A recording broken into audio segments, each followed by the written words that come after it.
Em Eclesiastes 7, nós vamos ver que melhor é o final das coisas do que o começo delas.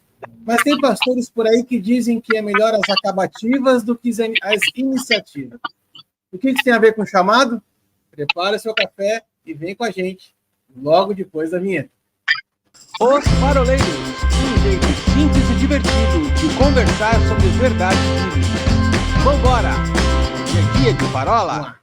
Olá, galera! Tudo bem com vocês? Sejam muito bem-vindos a mais uma roda de parola inédita, parola de número 177, ainda dentro do tema chamado. E hoje nós estamos aqui reunidos na nossa roda de parola 2D, dentro dos nossos estúdios 100% improvisados, menos o do Paulinho, que já é quase um semiprofissional.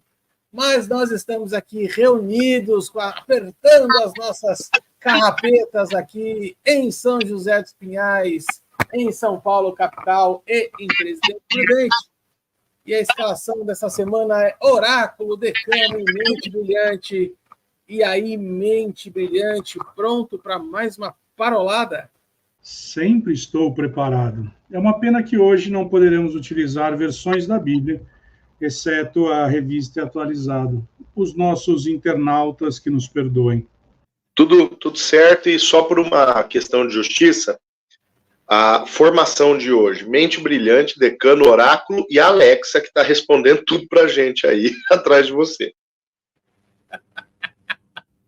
Ai. Meninos, vamos seguir o nosso trecho aqui, porque nessa semana a gente vai tocar mais um pouquinho a respeito desse tema chamado, que tem sido, né, segundo fontes oficiais aqui, top 10 no X, né? Procura lá Os Paroleiros Chamados, você vai encontrar no X várias citações a respeito da gente, sem falar das pessoas que nos param na rua. E, além do mais, senhores, a enxurrada de visitas que nós estamos tendo no nosso novo site. Sim, se você não sabe, está lá, www.osparoleiros.com.br.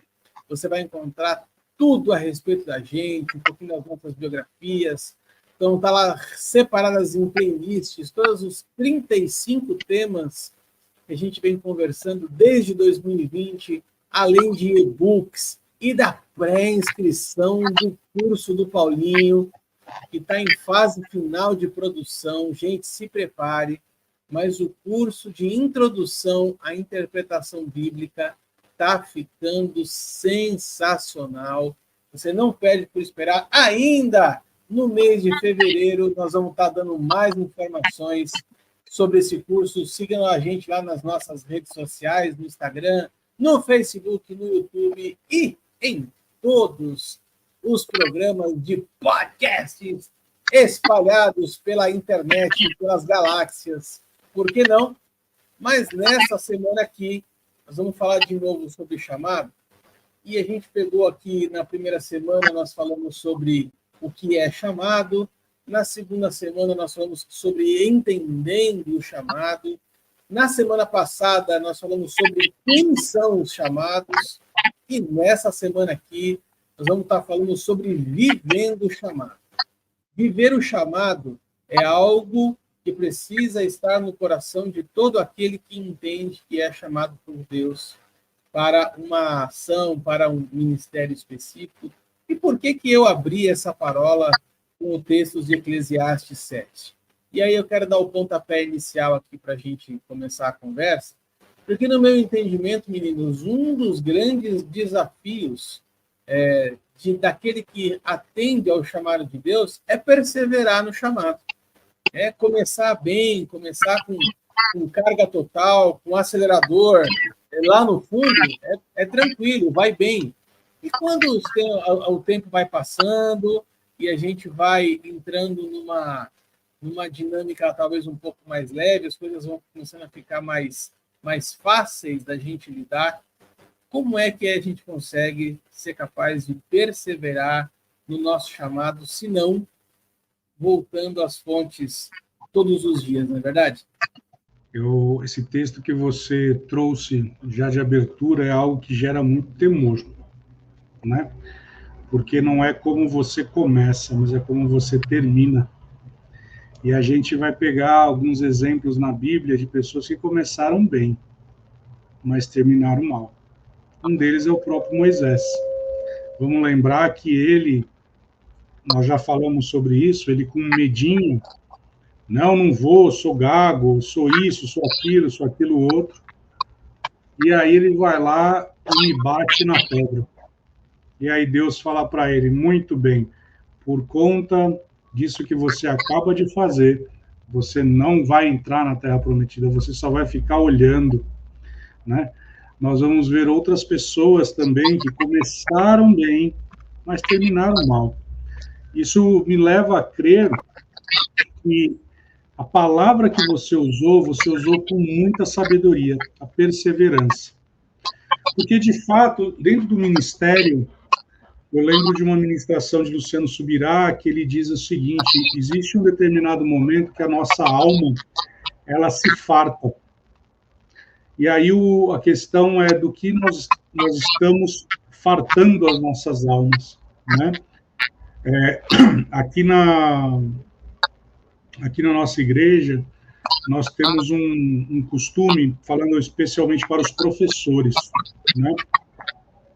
É dito basicamente o seguinte, você professor que já sabe a matéria que você vai dar, estude, se recicle, né? Porque muitas vezes você, por achar que você já faz com o pé nas costas, muitas vezes você está perdendo uma grande oportunidade, né? De se reciclar. O próprio apóstolo Paulo, ele diz, né, que não vos canso de dizer a mesma coisa, porque é segurança para vós. Então, essa palavra perseverança é algo muito importante.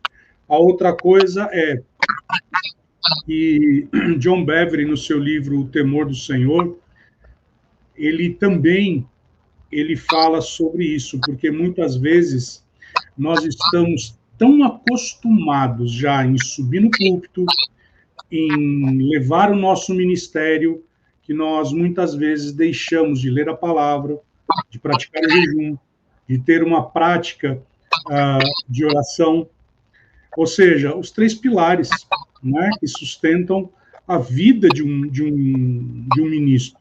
Vamos lembrar, em Atos, quando os gregos começam a ficar chateadinhos por conta que ninguém estava servindo às mesas, o que os apóstolos disseram? Esse balacobaco aí não é comigo, não. Meu negócio aqui é a leitura da palavra, estudar e orar. É nisso que eu vou me dedicar. Né? Ou seja, eu vou perseverar naquilo que eu fui chamado para fazer. E tem um outro ponto que eu acho que nós temos que somar com perseverança, que é uma vida de santificação.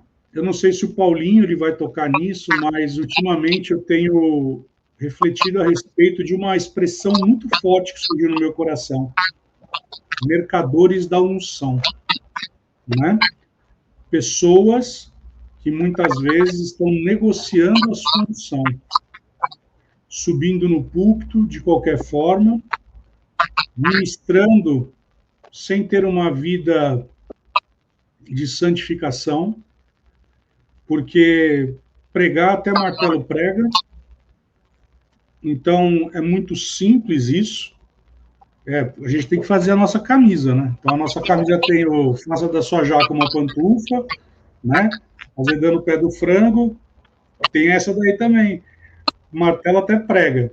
E tem também uma outra que também me preocupa, que papagaio para repetir é muito fácil. Então, hoje você ter a transmissão de informação, todo mundo pode transmitir, é só ter uma grande eloquência, ter uma grande oratória, mas, de fato e de verdade, isso foi algo que o meu pastor falou nesse domingo, nós não podemos nos esquecer do que a palavra diz. Que naquele dia, Jesus vai dizer, eu não te conheço, apartai-vos de mim, mas no teu nome eu expulsei, no teu nome eu preguei, no teu nome. Não tem qualquer vínculo, nenhuma relação comigo. Ou seja, a tua performance, ela não me surpreendeu em absolutamente nada. Então, Arthur, essa tua fala, ela foi muito feliz. Não é a forma como você termina. Não é a forma como você começa, perdão, mas é a forma como você termina. É perseverar. É você ser guiado pelo Espírito. É você, de fato e de verdade, veja, vou falar um tema polêmico aqui. Jesus escolheu Judas, ele começou bem. Terminou mal. E muito mal. Né? Você pega Saul, começou bem, terminou mal.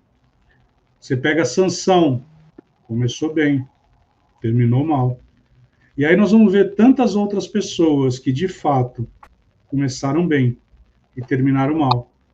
Uns terminaram mal porque não teve a perseverança. Deixaram o caminho, como Paulo diz, e agora me esqueci o nome do cara que... Demas, se eu não me engano é Demas, que ele mesmo fala, ele se namorou com esse século e me abandonou. Né? E outros por uma questão de santificação, como foi o caso do próprio Sansão. Né? Salomão começou bem, construiu até um templo. Olha que maravilha! Hã? Pega essa. O cara construiu um templo, ele foi o sucessor. Deus falou para Davi, aqui você não vai poder tocar porque tua mão está cheia de sangue. O teu filho vai construir. O cara constrói o templo. Ele inaugura com um churrascão daquele a ponto de a glória do Senhor estar tão manifesta que a galera não conseguia ficar em pé. Então, veja, ele começou bem, mas ele terminou mal. Eu não quero falar de ministros da atualidade, porque nós teríamos também alguns exemplos. Vamos ficar naquilo que a Bíblia já nos mostra. E eu acho que isso já é algo que já nos cria um temor. Como é que eu estou caminhando? Uma vida de santificação e uma vida de perseverança na leitura, na oração, no jejum, na prática da palavra.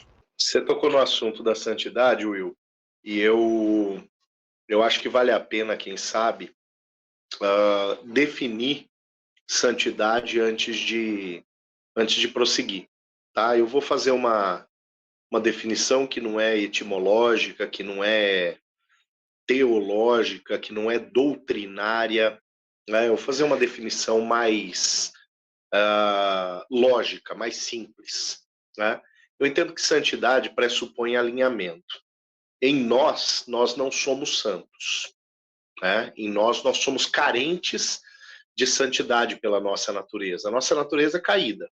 Né? Então há uma carência de santidade, uma vez que foi perdida a imagem e a semelhança quando a nossa natureza pecaminosa se estabeleceu, se instalou em nós.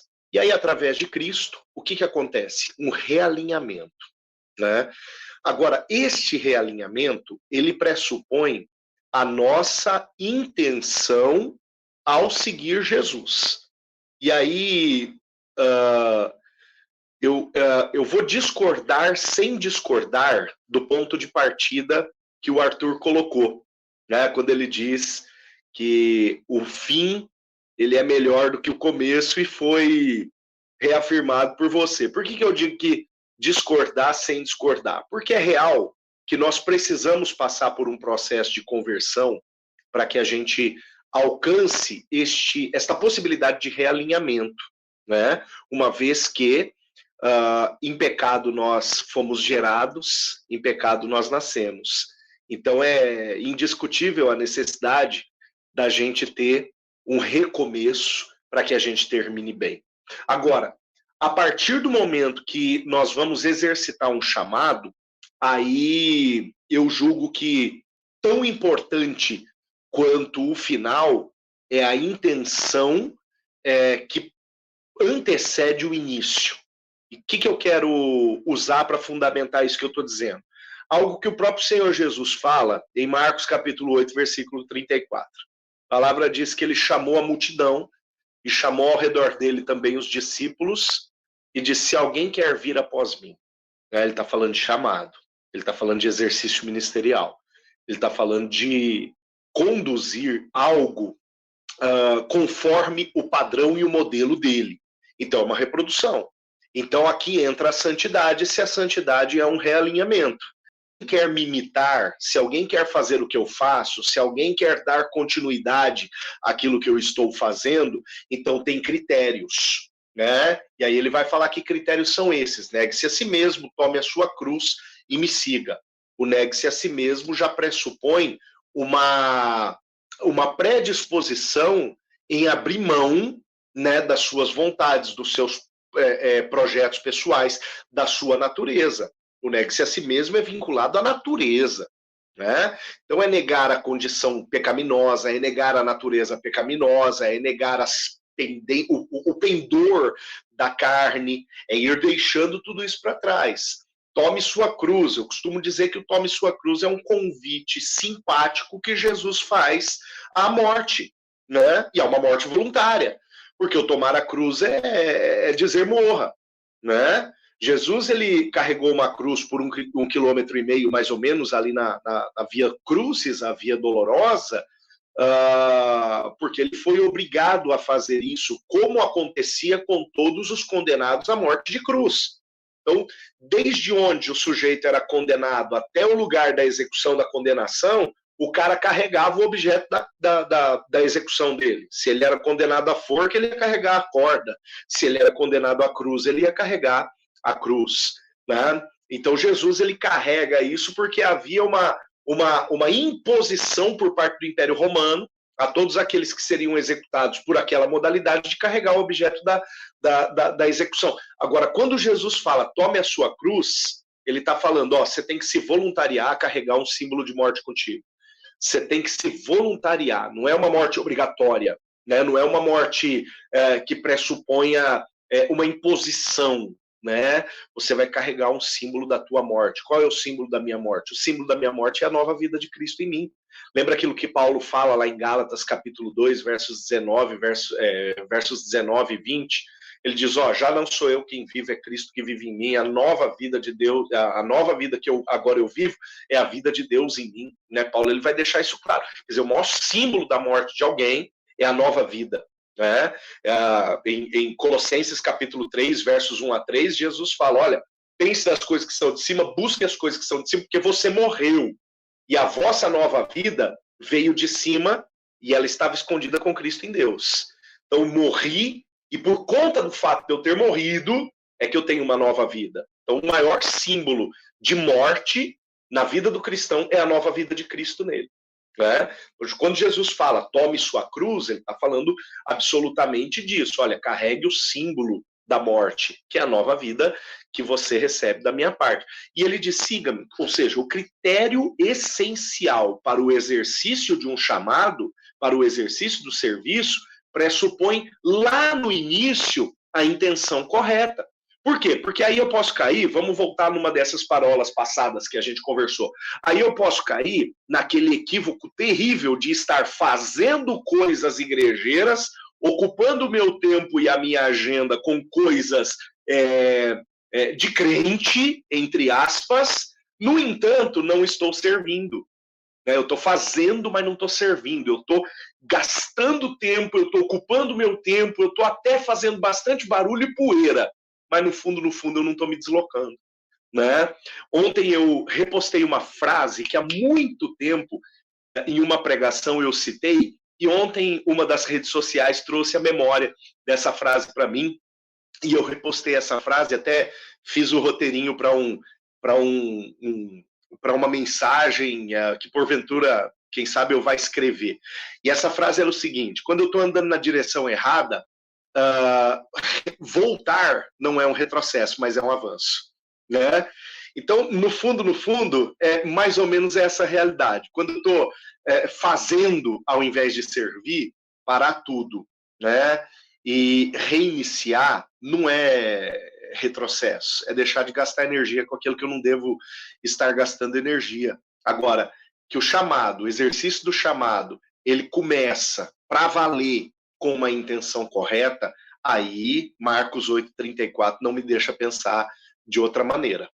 Mesmo porque, assim, eu tinha até pego o gancho disso, Paulinho, que você falou, porque a gente encerrou a parola passada, trazendo as características daquele que é chamado, e a gente foi muito enfático em dizer a respeito de um caráter intocável, né? A gente entende que todas as vezes existem esses processos, né? A pessoa, quando ele recebe o chamado, não significa que ele esteja pronto, mas a gente entende que dentro dele existem, pelo menos, as prerrogativas básicas para ele dar o pontapé inicial.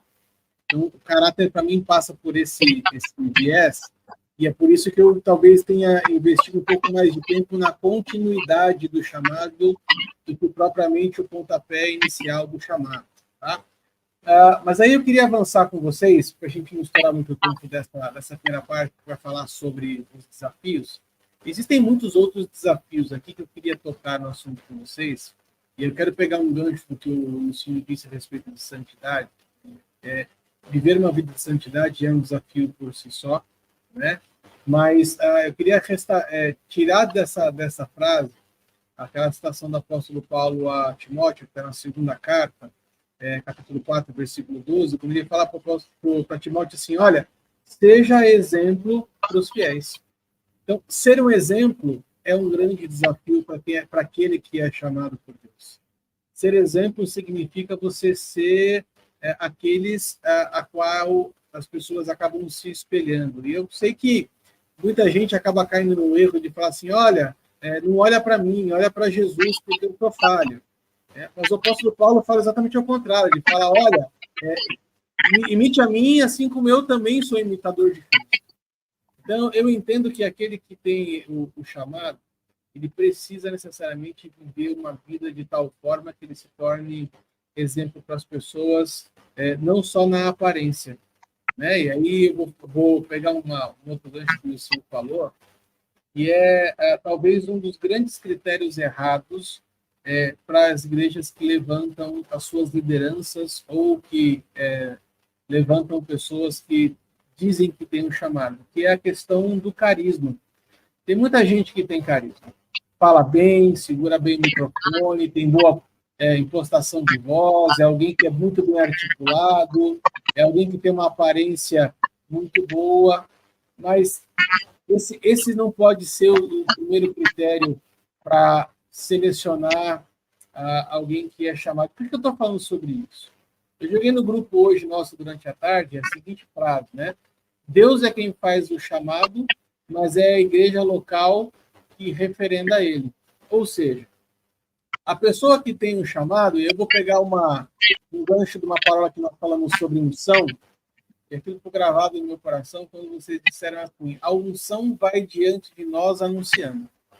Eu não preciso me auto-intitular, eu não preciso dizer, olha, vejam como eu tenho um chamado. Não, quando a unção está sobre mim, o fruto ele vem naturalmente, as pessoas reconhecem uma pessoa que é chamada. E aí eu quero puxar aqui um pin, né, para a gente falar sobre isso agora, que é exatamente isso. Quando a gente acha que a gente é menos do que a gente é, ou quando a gente acha que a gente é mais do que a gente é. Pessoas que exercem o chamado ou que têm um lugar de projeção precisam ter um sentimento de autocrítica, no meu entendimento, talvez maior, né, uma régua mais alta, porque, invariavelmente, gente, o ego, ele não é controlado, ele toma conta daquele que é chamado. Vocês concordam? Absolutamente. Inclusive, eu tenho 2 textos na agulha aqui para falar acerca disso. Né? O primeiro deles é Paulo falando acerca do seu próprio chamado. Isso em um discurso que ele faz lá na cidade de Éfeso, está registrado em Atos 20, 24. Ele diz assim, ó, em nada tenho a minha vida por preciosa, contanto que eu cumpra com alegria a minha carreira e o ministério que recebi do Senhor Jesus para dar testemunho do evangelho da graça de Deus. Aqui Paulo está dizendo, ó, eu sei qual é o meu chamado. Meu chamado tem a ver com a pregação do evangelho. E se existe alguma preciosidade em mim, a preciosidade que existe em mim é absolutamente essa, né? Ou seja, eu valho quanto vale o meu chamado. né? Aqui a gente pode pensar um pouco nisso. Todos nós temos um chamado, então todos nós temos valor. Agora, o chamado em exercício, ele determina o meu valor dentro do funcionamento da engrenagem do reino de Deus. E o mesmo Paulo que reconhece isso, quando ele escreve aos Romanos, lá no 12:3, capítulo 12, verso 3, 12 é aquele capítulo de Romanos que ele vai falar acerca dos dons espirituais. Um dos capítulos que ele vai falar acerca dos dons espirituais, parece que tem um livro aí, né, que a turma anda comentando muito, parando na rua para falar acerca de dons espirituais, né? Um dos textos que é utilizado como fundamento nesse livro, que as pessoas estão parando o sim na rua, é esse, né? Romanos 12. Mas um pouco antes, ali no versículo 3, a palavra diz assim, o próprio apóstolo Paulo: pela graça que me foi dada, digo a cada um dentre vós, que não pense de si mais do que convém. Antes, pense com moderação, conforme a fé que foi repartida a cada um. Né? O apóstolo Paulo, ele fala assim, cara, não se ache a última bolachinha do pacote, geralmente pelo fato de que a última bolachinha do pacote vem sempre meio murcha e quebradinha, né? Então não se ache a última bolacha do pacote. O próprio apóstolo Paulo que diz, olha, eu entendo qual é o meu chamado e eu entendo que a minha preciosidade está vinculada ao exercício do meu chamado, ao exercício do meu ministério. Esse cara que tem autoridade, portanto, para falar acerca disso, ele vai fazer esta orientação aos romanos. E aqui, por mais que eu tenha brincado dizendo, olha, não se ache, a mensagem é muito mais ampla. A mensagem é a seguinte, né? Vou fazer ela em forma de perguntas. Primeiro, você sabe qual é o teu chamado? Segundo, você está no exercício do seu chamado? Se você não está no exercício do teu chamado, alternativa A, você está aquém disso. Alternativa B, você está além disso, né? Eu tenho que estar no lugar que Deus estabeleceu para mim. Eu tenho que saber, eu tenho que buscar. E aí cai naquilo que o Will falou. Eu preciso me aperfeiçoar frequentemente. O exemplo que o Will usou, né, falando dos professores, eu preciso me aperfeiçoar frequentemente, porque não depende de mim. Né? De fato, a minha participação, a minha coparticipação no exercício do meu chamado, ela é imprescindível. Eu preciso me aperfeiçoar. No entanto, o meu aperfeiçoamento abre diante do Espírito Santo uma caixa de ferramentas para que ele possa manusear através da minha vida, tornando-me útil. E já que a minha preciosidade, Atos 20 e 24, está vinculada ao exercício do meu chamado, quanto mais ferramenta eu tenho, porque mais eu me preparei, então mais possibilidades de ser usado eu também tenho. Eu gosto muito de uma frase, e eu vou parafrasear, na verdade, o mesmo apóstolo Paulo, na segunda carta aos Coríntios, capítulo 4, quando ele fala assim, aquilo que eu carrego é maior do que eu. É uma frase que eu tenho gravada aqui na minha cabeceira, e isso fica impresso no meu coração. Aquilo que eu carrego é maior do que eu. Will, eu queria fechar esse primeiro bloco contigo, falando de um outro desafio de quem é chamado por Deus. E eu lembro de um episódio meu com você, eu morava em São Paulo ainda faz muitos anos, quando a gente estava conversando sobre Sanbalate e Tobias na vida daquele que é chamado. É incrível como sempre quando alguém é chamado por Deus e se posiciona, é natural que se levante oposição. Aconteceu isso com Neemias, provavelmente aconteceu isso com Noé, quando zombavam dele enquanto ele construiu uma arca onde não tem chuva. Enfim, como é que você enxerga isso, ou se você enxerga isso de fato como um desafio? Aqueles que se levantam sempre para se opor àquele que é chamado. Arthur, a gente tem um grande exemplo. Eu sei que você pegou Sanbalate e Tobias, mas sinceramente eu não me recordo desse dia que a gente conversou sobre isso, até porque eu estou meio perplexo com uma informação que o Paulinho trouxe, que ele faz a pregação dele com base no Facebook, né, com aquilo que ele vê, e aí ele faz, né, isso me deixou perplexo. Né? E não fui eu que falei, está gravado. Ele falou, eu estava na minha rede social e surgiu e isso me deu inspiração. Eu fico um pouco preocupado, né? Mark Zuckerberg está sendo Hoje em Guarulhos.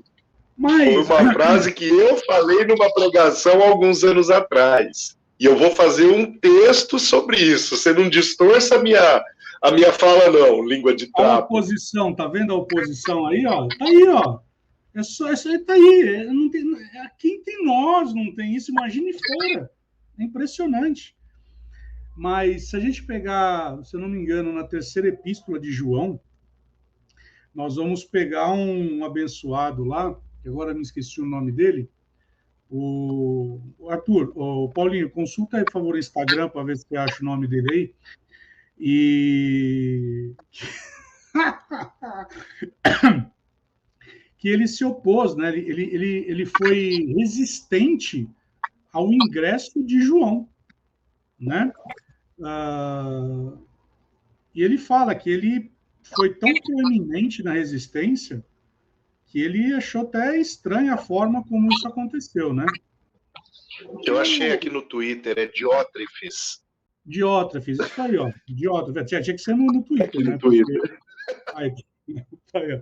Diótrefes. Diótrefes é um nome bonito para você que está grávida ou está pensando em engravidar para dar para o seu filho, né? E ele resistiu, né?